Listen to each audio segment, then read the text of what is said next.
You're watching Word Alive Bible Study at Word Tabernacle Church. I need a word, life-changing word. A place of relevant ministry where relationships are built, needs are met, purpose is fulfilled, and God is enjoyed. Join us now as we get stronger, grow deeper, and go higher. Stronger, deeper, and higher every day. We need a word. Listen, really, before I jump into teaching, we're going to be in Joshua chapter 6. Before I jump into teaching, we've got something new for you guys. And what we have new is a way for you to take notes electronically. You know, if you've come to Bible study at Word Tabernacle, you know we're old school, right? We still print out note sheets and we still take notes based upon the outline of the exposition that the Lord gives us. But you're not here to get a note sheet, and so we've made them available for you. And so if you go to notes.wordtab.net, notes.wordtab.net, and then click on the date that we're in, then that note sheet will come up. You can type right into that field and keep all your notes together in one place. And so grateful to be able to offer that to you, and grateful for our team to make that available. So Joshua chapter 6, let me read into your hearing, and then I want to say a few things by way of introduction. And today I want to teach about fighting for your promise. I want to teach about fighting for your promise. Now, that says a lot right there, right? Because we would think that if it's a promise, I don't need to fight for it. But the reality of it is we do need to fight for the promise. And so today I want to talk about how we fight for that promise that God has given us. And Joshua chapter 6, get your Bibles. I want to spend some time here. And I want to begin reading at verse 15. I want to read down a little bit, say to maybe verse 21, and then we'll kind of pick up. I'll say a few things to kind of get us going. So Joshua chapter 6, verse 15, if you have it, say amen. And we find these words. On the seventh day, they rose early at the dawn of day, marched around the city in the same manner 7 times. It was only on that day that they marched around the city 7 times. And at the 7th time, when the priests had blown the trumpets, Joshua said to the people, "Shout, for the Lord has given you the city. And the city and all that is within it shall be devoted to the Lord for destruction. Only Rahab the prostitute and all who are with her in her house shall live, because she hid the messengers whom we sent." Verse 8.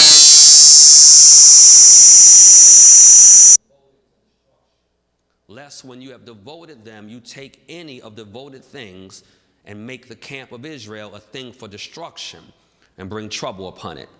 But all silver and gold and every vessel of bronze and iron are holy to the Lord. They shall go into the treasury of the Lord." And so the people shouted. The trumpets were blown. As soon as the people heard the sound of the trumpet, the people shouted a great shout, and the wall fell down flat, so that the people went up into the city, every man straight before him, and they captured the city. And then they devoted all in the city to destruction, both men and women, young and old, oxen, sheep, and donkeys, with the edge of the sword. Say amen if you can. And so today I want to, pick up where we left off and deal with this issue of why we need to fight for the promises. And so let me say the first thing I want you to jot down by way of introduction, and then we'll just kind of start talking through this. The first thing that I want us to grab a hold of as it relates to this teaching is that after every Jordan, there is a Jericho. After every Jordan, there is a Jericho. Now, Pastor, what do you mean by this? Think about it for a moment. Think about how we got to this point as it relates to the children of Israel. The way we get to this point is Moses dies, right? A new leader steps up in the person of Joshua. Joshua steps up. Chapter 2, Jericho, he sends some spies out. He checks out Jericho. Chapter number 3, Israel, watch this, crosses the Jordan. Now, they crossed the Jordan in chapter 3. Chapter 4, they're told to set up memorial stones to remember what God has done in their life. Chapter 5, they kind of halt all the activity, and God commands circumcision. But now understand this. They have already crossed the Jordan. And even though they have already crossed the Jordan, they still have to deal with the wall. They have to deal with Jericho. Now, I want to park here for a moment and say something that I hope will be impactful for those of us who are believers, because this is where oftentimes we mess up. I have to be just as vigilant. I've got to be just as vigilant after the victory as I am before the battle. Let me say that again. I've got to be just, because what happens is we oftentimes relax ourselves after victory. But the reality of it is I have to be vigilant after my victories. I have to have the ability after victory to be paying attention, because every time I have a Jordan experience where there's a victory, I cross over, then before I know it, I'm looking exactly at the next big challenge, which takes me to the point that I want to lift up, because I think this is important and it is pivotal for us. And that is, let her be here in your notes. The Christian life involves conflict and challenge. The Christian life involves both challenge and conflict. And I think this is oftentimes where we miss it, y'all, because we've been exposed to the goodness of God. We've been exposed to the blessing of God. We've been exposed to God moving and showing up on our behalf. And if we're not careful, we can reduce the Christian life to me getting my stuff, me having my way, God giving me victory, God working this out, God changing that, God fixing that. As a matter of fact, if we're not careful, we can have a mindset or a perspective that if I'm really going through, something might be wrong with me. That is not true. Just because we're going through does not mean something is wrong with me. The reality of it is I'm stepping into a season where I'm actually living out what it means to be a Christian. It's like a wedding vow. In the wedding vow, it's not just for good. It's not just when things are well. In the wedding vow, it's when we get sick. It's when the bottom falls out. It's better or worse. Now, some of you are going to have a hard time receiving this because we have this mindset of, I just want the good stuff. But let me tell you, when you know you married, you know, it's not just after you say, yeah, I know you married, when you give the vow, you say, I do. I get all that. But you know you good and married. When the bottom falls out, you still there supporting each other and loving each other. You know you good and married when you spend the first 10 years healthy and then somebody gets a diagnosis. That's when you know I'm good and married. Now, you're good and married, not just when the kids are doing like you want them to do, but when they're doing what you don't want them to do. There you're good and married. Let me say this for somebody. For some of y'all ain't been a good Christian yet. Now I know I'm in this thing. Now I know what it means to live out my faith. Now I know what it means. The Christian life is about challenge and conflict.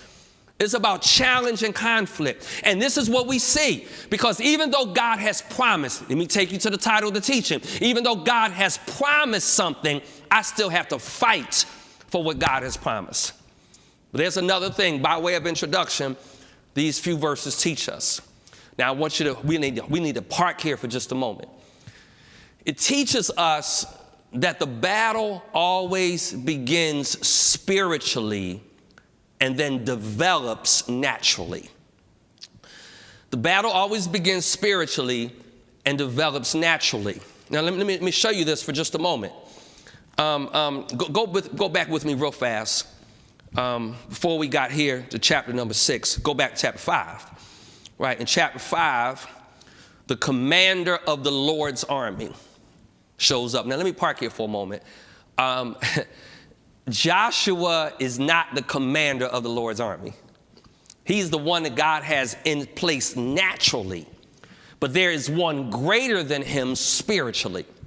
So at the end of chapter 5, he encounters the commander of the Lord's army. And literally, he begins fellowshipping. He begins to be in devotion. He begins to be in worship with God before he begins the battle naturally. Now, let me park here for a moment because I want you to see this. Because he spends time with the commander in chapter 5. After he spends time with the commander in chapter 5, verse 6, there is a verb tense where God says, I've already given you Jericho. Now, this is important. Type in, just say it to yourself, I'm in between, I'm in between. See, this is the issue now. And the wall is a symbolic reminder of what it means to be in between. You don't understand it yet, but you will. Because what Joshua is living out, y'all, is that we all have these seasons in our life where God has promised one thing. He said, I'm in fellowship with him. I'm worshiping with him. Ending of chapter 5, beginning of chapter 6, he has promised it.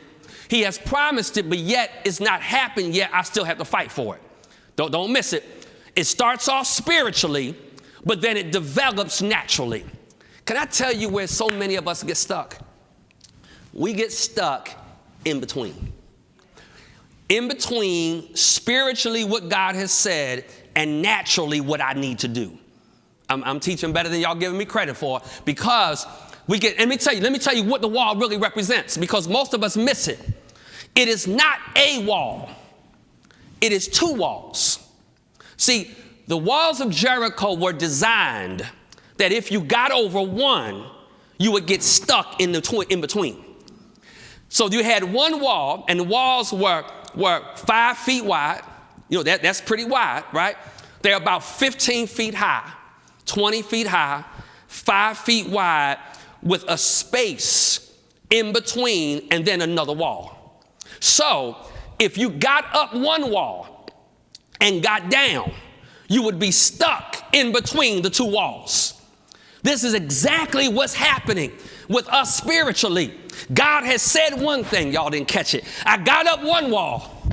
I got up the wall of being able to hear God. I got up the wall to be able to worship God. I got saved. That means I got up that wall. I got into a good place with God. I got up that wall. But I got up that wall and I got stuck because now there's another wall that's going to require, come on, let me get y'all. It's another wall that's going to require something of me naturally. I heard what he said. Y'all, okay, y'all didn't catch it yet. I'm going to stay here until you get it. I gave my vow. I got up that wall. But now I got this other wall, which means I need to hang in there with my spouse when they've been unfaithful. Ooh.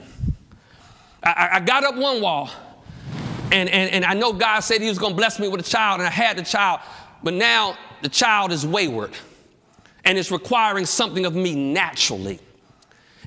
This is what's going on in this season. I'm not going to spend a bunch of time talking about this season because I just refuse to give it honor and glory. But for the sake of explaining and illustrating, you got a call. God has called me to preach.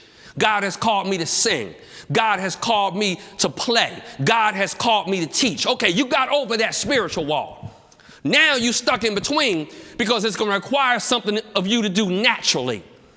That means I got to sing to an empty room. It means I got to have faith enough that I can speak in a room with nobody in it and the word will still get out. Many of us get stuck in between. And I want to suggest to you for a moment, I want to argue for a moment, I think many of us are in between. God, I know what you said, but now it's requiring something of me naturally. Let me just give you one more example. I promise you I'll move on. I prayed about it. I got up that spiritual wall. But now God says, don't pray amiss. You have to do something. You got to do some work. God, I prayed that you would heal my body. I got up that wall. But that means I have to eat different.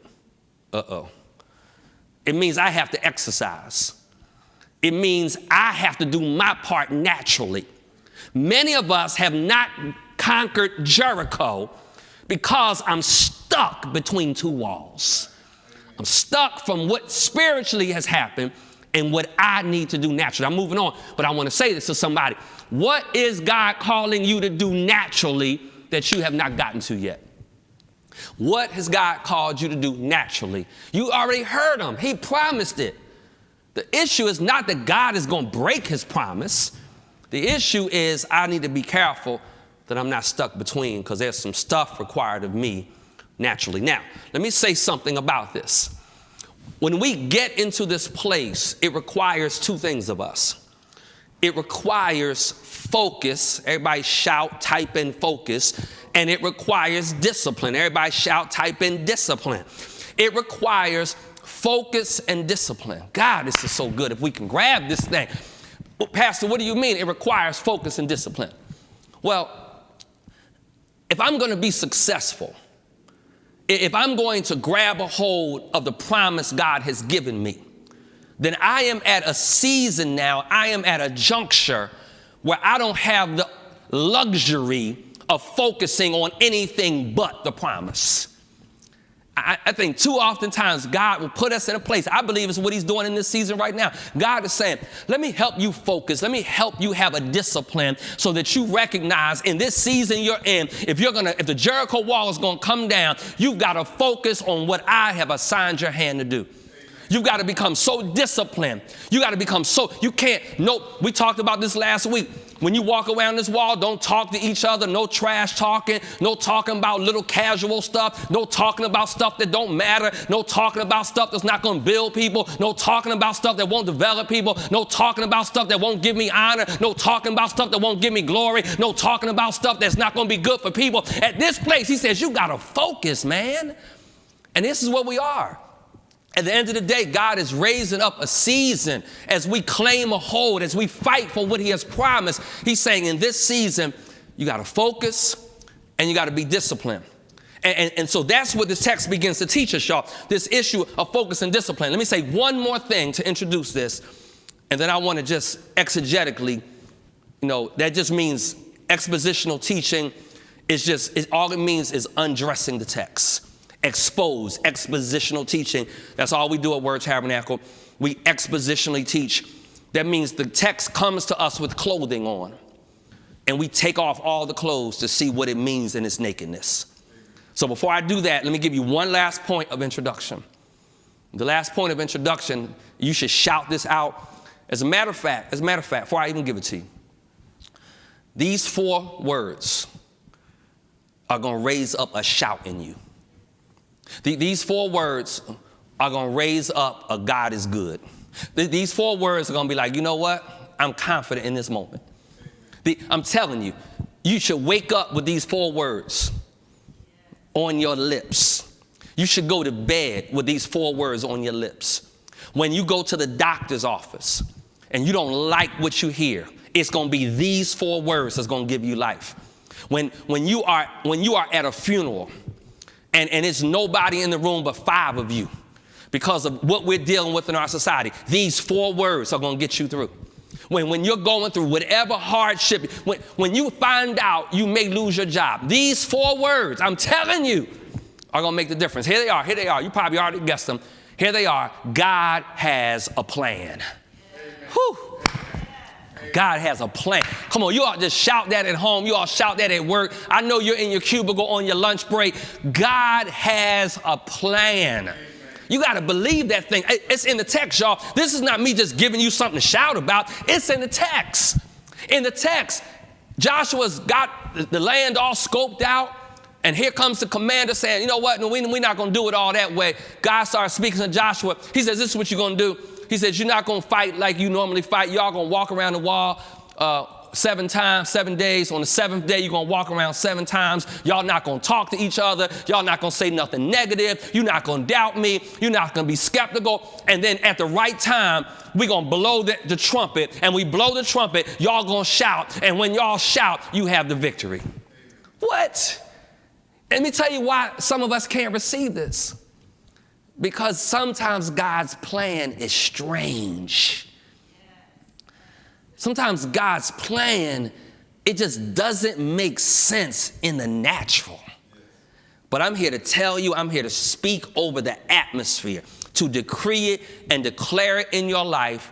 God has a plan. Amen. If you've been wondering, why is it that I can't hold on to a job? Why is it that we haven't been able to conceive? Why is it that I finally got into a good place? And then the bottom, why is it? I'm telling you, 4 words. God has a plan. And in this chapter, we get insight on what this plan looks like. We get an insight on the attributes of the characteristics of the plan. Here's the first one. First thing this text is teaching us about God's plan. Everybody say God's plan. It's God's plan. The first thing it teaches us is that God's plan involves confidence. Amen. Everybody shout confidence. Type it in, confidence. His plan involves confidence. In other words, y'all, I have to be confident in God's plan despite, I'm going to say two things about this plan, the confidence. And just get this in your spirit. Maintain your confidence. Let me say something. And I hope this penetrates your heart the way the Holy Spirit is giving it to me to say. No matter what happens, maintain your confidence in God. Amen. And maintain your confidence in yourself. Amen. Yeah. Whatever happens, let it not be said you doubt God, and let it not be said you doubt you. You make up in your mind, God, I'm confident in your plan. And let me tell you why. You're saying, well, Pastor, how come I got to be confident in me? Let me tell you why you got to be confident in you. Because God's plan includes you. Amen. And since his plan includes you, I've got to be equally confident with God as I am with myself. Let me say two things about this confidence. The first thing I want to say about this confidence is that I need to be confident in spite of walls. In spite of walls. See, a whole lot of us lose our confidence when we get to looking at the wall. We lose our confidence. Do you remember, y'all remember, because y'all been in the Bible, y'all been in church. You remember David, right? Everybody else afraid of the giant, afraid of Goliath. David's looking at him like, you know what, man? You coming down today. Like I refuse to let this wall shake my confidence. I won't let this wall shake my confidence in God, and I won't let this wall shake my confidence in me. And there are people that listen to this Bible study, and we have these walls up. We have walls around our marriages, and walls that we're dealing with our health, and walls that we're dealing with our finances, and walls that we're dealing with as we raise our children, and walls that we're dealing with as in terms of running our businesses and our churches. Hear me and hear me well. In spite of that wall, I will maintain my confidence in God. And I will maintain my confidence in me. Let me just say this real quick before I move on. You don't even know what you're made out of until you approach the right kind of wall. That's right. You don't even know. It's some of y'all that you're even shocked. Let me tell you something. I know I'm talking to the right folk. It's some folk that even since all this stuff has swirled, you haven't lost no sleep. You're not swayed. You praying, but you're not sweet. No, you're not nervous. You're not uncomfortable. You're like, you know what? God got this. What kind of God will we serve if I only can be confident in him when things are easy? When I can only be confident with him when the walls are low. I want you to understand something. God will put a wall in front of you that you can't scale with your own physical ability. He doesn't put a 3-foot-high wall in front of them where they can just throw a leg over and climb over the wall. He doesn't do that. He puts a wall in front of them that's bigger than that. Why do you think? We learned this, but I'm going to remind you, it's somebody's first time. Why do you think they have to keep walking around the wall 6 times? Why do you think? And why do you think on the 7th day they got to walk around it 7 times? Let me tell you why. Because God is letting them know this is a big wall, man. And I need you to maintain your confidence in me despite how big it is. That's why you can go back to the doctor and what they thought was going to work didn't work. And you're like, you know what? But I'm still believing God. And that's what your mindset ought to be, believing God. Because I need to hold on to my confidence in spite of my walls. Now watch this. God, this is going to make me shout. I don't know what it's going to do for you. But not just in spite of my walls. Watch this. Maintain your confidence in support of the warriors. He says, maintain your confidence in support of warriors. He's saying the reason I want you to maintain your confidence is because it should be a statement that I'm supporting those that are on the battlefield. And this is why this is not the season. This is just for anybody out there of any church, of any influence. This is not the season to doubt your leadership. This is not that season. This is not the season. Let me tell you why it's not that season. Because God grants victory when we maintain our confidence, because when we maintain our confidence in spite of the wall, we are showing that we are supporting the warriors. Don't you know that there are some people out there that have been fighting too long for us, that have been praying, that have been warring, that have been fighting in the spirit, and God is saying, maintain your confidence in support of the people that have been warring on your behalf. Amen. My mother turned 87 yesterday. Praise God for that. What a blessing it is. Let me tell you what, she's been a warrior. She's been fighting injustice, racism. She's been fighting on her knees, not just 5 years, 10 years, 20 years, 30 years. I mean, she's been doing it for 75 years, maybe longer. She's 87.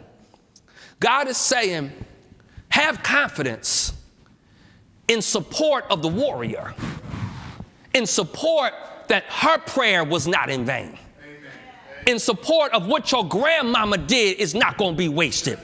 Because their prayers transcend space and time. And if you believe that there's some folk that are warring on your behalf, maintain your confidence that God is going to show through.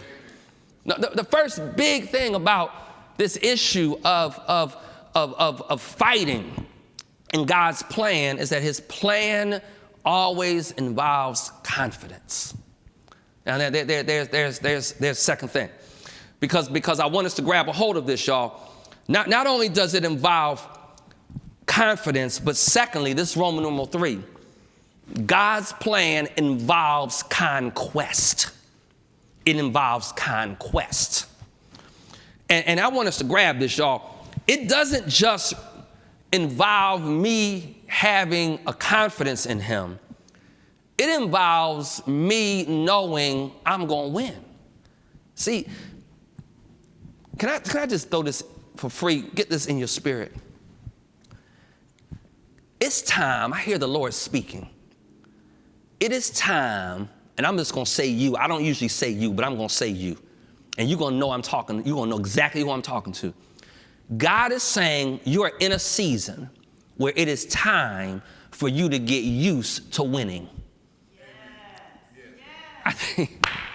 I think too many of us have gotten used to losing. Let me tell you about God's plan. It involves conquest. It involves victory. It involves him showing up mighty. Now, in order to get it, it's going to require something of us. I know that's why I don't get the emojis clapping hands. I don't get the lifted up hands, because I just want to pray about it and leave it with God as if I have no responsibility. But it doesn't work that way. I wish it did, but it doesn't. So God is saying, look, get used to winning, but I need something of you. 2 things I need of you. The first thing that I need of you is there's a requirement of determination. Come on, shout determination. Get that in your spirit. It's going to require determination. I want to start picking up back at verse 8 where we were teaching last week. Because in verse 8 it says, and just as Joshua had commanded the people, the 7 priests bearing the 7 trumpets of ram's horns before the Lord went forward, blowing the trumpets with the ark of the covenant of the Lord following them. So you start to see some things about this determination. Because this is not just something that happens casually, immediately. They've got to be determined to do certain things. I believe they're the same things that we now need to be determined to do. And I'm going to give them to you. The first thing that this teaches us about the requirements is that it teaches me to be patient. Be patient. Can you imagine the anxiety surfacing in the camp? I mean, we've gotten this far. We've crossed the Jordan River. Man, can we just go ahead, day 1, take on the camp? And God is like, just be patient. I think too often times, man, it's such a good word.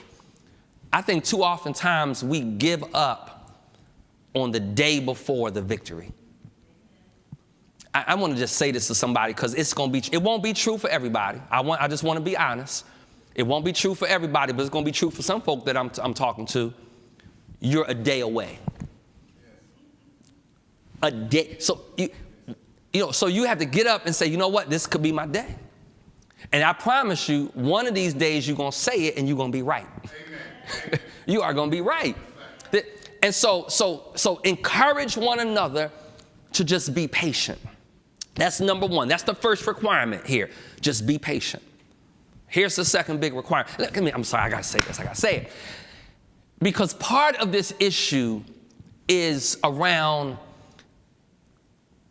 being patient enough to see what God is going to do, because there may be some things or some people that are operating in my atmosphere, or they may be some things about my personality, my attitude, my perspective that needs adjusting. And God is giving me time to make adjustments. I think, one of the most valuable lessons that comes out of this season is our ability to make adjustments. And you can't make adjustments overnight, so I have to be patient. I got to be patient. Here's the second big requirement of determination. It requires a determination that manifests in patience, but secondly, it requires a determination that says, be prepared. Be prepared. Verse number 11, and I really believe that this is the case in many of our lives.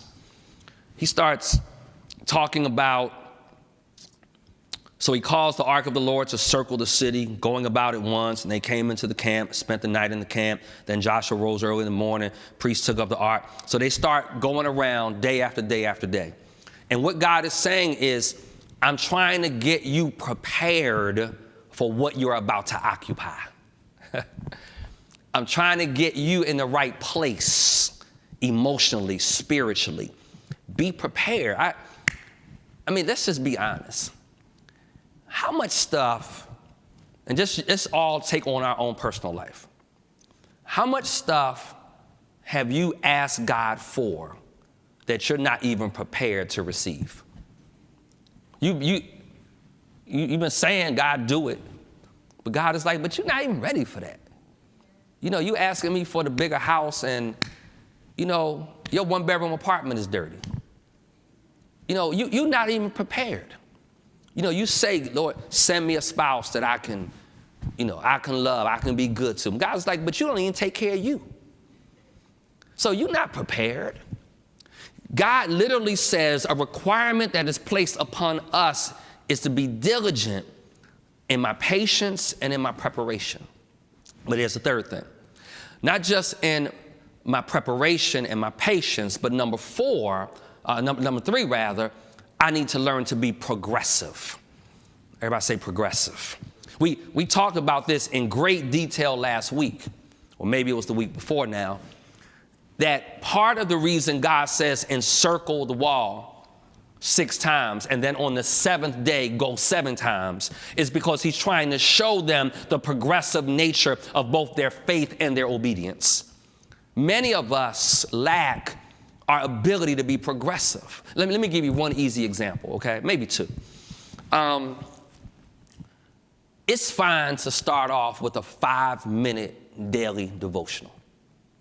Matter of fact, I hope everybody has a daily devotional. Now, I need you to grab a hold, because I know what you're saying. Some of you just stuck your chest out. You're being Pharisees and Sadducees, and you're being puffed up about your own religiosity, because you're thinking 5 minutes, man. I have 40 minutes. I have an hour. I have 2 hours. I get up at 4 a.m. with the Lord, and we spend 2 hours together. Oh, that's all fine. I'm talking about a progressive devotion. Don't beat up the person who's only doing 10 minutes, because a year ago they were only doing 5. And the year before that, they weren't doing any. See, we have to learn to be progressive in our ministry, progressive in our own personal development, progressive in every aspect of our lives. And so God is teaching them that part of the way they claim a hold of the promise is just to be progressive. I think we miss this. We want to leap, and we've got to learn to just take little baby steps. You got to learn just to skip a little bit. And so you're trying to figure out, you know what, I'm going to start going to bed. You going to bed every night at midnight. And you say, well, I'm going to start going to bed at 10 o'clock. I'm not here to poke holes in your dreams. But I am here to say, if you've been going to bed at midnight and all of a sudden you will start going to bed at 10 o'clock, that's an unreasonable leap. This is what you should do. I'm going to go to bed at 11:55. I'm going to go to bed at 11:50. I'm going to get up. You say, no, people say, well, get up at 5 a.m. and you usually up at like 7:30 and then you're still running late. Well, just shoot for, 7:15. We have to learn to take baby steps. I want you to understand how kind God is. God does not require them on day one to walk around the wall 7 times. That would be unkind. He doesn't require them to go run 10 miles the first time. He says, you know what, run a half a mile. Can you just walk a quarter of a mile? Could you just walk? And then after you walk a couple days, a couple weeks, then just jog a little bit. Just pick up your pace just a little bit and let it still be a half a mile. And then after a week or 2 or 3 or a month, then maybe 3/4 of it. Y'all see the point. It's got to be progressive. Our element, this is why we have to be mindful. This is what we have to get ready for in church. I think it's oftentimes why sometimes people don't love going to church who are outside of the church, because we don't give them the opportunity to progressively develop in their faith, to progressively develop in their obedience. And so you don't have to beat up the sister with, short skirt and, maybe some cleavage showing. As she walks this thing out, God will progressively help her. We don't have to beat people up over where they are in their progression, because this issue of God blessing us requires a progression.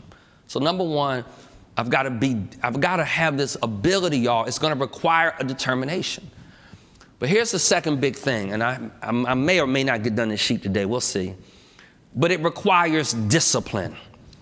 Everybody shout discipline. It requires discipline.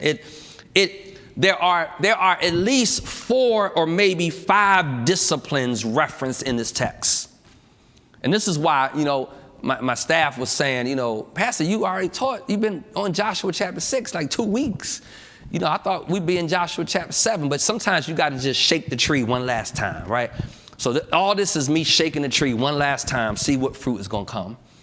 And as I looked at this text one last time, and I started looking around verse number 18, or 16 rather, I started seeing some disciplines that I had not talked about. I want to talk about them in closing today. Verse number 16. And at the 7th time, when the priests had blown the trumpets, Joshua said to the people, shout, for the Lord has given you the city. Here's the first discipline. I want some of my young people to hear this, because it's going to get tight. Some of y'all going to be so offended. The first discipline that we see is the discipline of compliance. It's the discipline to comply. That's the first discipline we see. If you notice, they shouted because they were told to shout. They complied with what they were told to do. Now, this is where, we have a 5-generation church here. And I know this is where some of my younger generation check out on me, because I want you to understand something. If this was some of our generations today, they would have missed the blessing, because they would have been incapable of complying, because they would have been wondering why. And see, that's the danger of I always got to know why. I understand it helps along the way, but you need to hear me and hear me well. There's some stuff God is going to do in your life that he's not going to tell you why. Amen. He's just going to tell you to comply. I don't really know why I'm doing it, God. I'm doing it because you said. How many of y'all, I know this is not popular parenting now, but I grew up, and I'm older, but I grew up in the "cause I said so" generation. Amen. That's what I grew up with. Amen. And so my parents would tell me to do something, and if I said why, this was the answer. "Cause I said so." That was the answer. What they were teaching is I need to learn how to comply with authority. I need to learn how to say yes to authority. It doesn't mean we blindly follow those we don't trust. It doesn't mean we blindly follow those that are not hearing God. That's not what I'm talking about. But when someone of authority has spoken, you've got to trust what's in them and just comply. The first part of this blessing is they comply. Do you know how many children are going to wind up struggling because they did not know how to comply to their parents? How many of us, y'all? So the first step in here is I got to learn to comply. Just, we sending out stuff about how to, worship online. Now, don't be offended, y'all. I'm glad y'all online, right? But we send some stuff. I say, look, this is how you worship online, right? Get dressed, do this, do that, do the next thing, and y'all posting, on your bed, posting, in the bathroom. It's just like, let's comply. Let's do worship the way God is telling us to do worship in this season. We would be amazed by what God will do when God's people comply. That's the first big discipline. It's just learning how to comply. Here's the second big discipline. Verse 17. Verse 17, and the city and all that is within it shall be devoted to the Lord for destruction. Only Rahab the prostitute and all who are with her in her house shall live, because she hid the messengers whom we sent. Here's number 2 discipline, is I have to learn how to concede. I have to learn how to concede. The issue of concession is the issue of God saying, notice what he says, the city and all that is within it shall be devoted to the Lord for destruction. You don't get to keep nothing for you. We're going to learn about that in Achan in a little while next week when I teach it next week. And we get to chapter 7. There has to be an element of concession. There has to be an element. If I can't give you a proof verse, then I'm not a good teacher. Do you remember when Adam and Eve are in the garden? When Adam and Eve are in the garden, God is like, hey, look, this is the deal. We all good. What I want you to simply do is leave this one tree alone. I want you to concede that some stuff, watch this, is just for me. I want you to have the ability to concede that not everything is for you. So I want you to get this. Oh, God, let me read it to you one more time. He says, the city and all that's within it shall be devoted to the Lord for destruction. Notice now, they are entering the promised land. And God is like, not everything in the promised land is for you. Not everything in your preferred place is for you. And I think this is where we get so messed up, is because we don't concede that my gift is for God. I don't concede that while I'm at work, I'm there for God. That I've got to be willing to say, God, this is not all for me. There has to be an element of consent. Let me help you for a moment. You have a child, and God blesses you with a child. And you got to be willing to concede. You got to be willing to say, but this is not just my child. This child belongs to the Lord. So I've got to develop them spiritually. I have to develop them in their prayer life, because there has to be an element of concession in victory. That's a discipline we all have to learn. It's not all for me. Get that in your spirit. Say it's not all for me. I want you to get it in your spirit. Once you know it's not all for you, it's easier to tithe.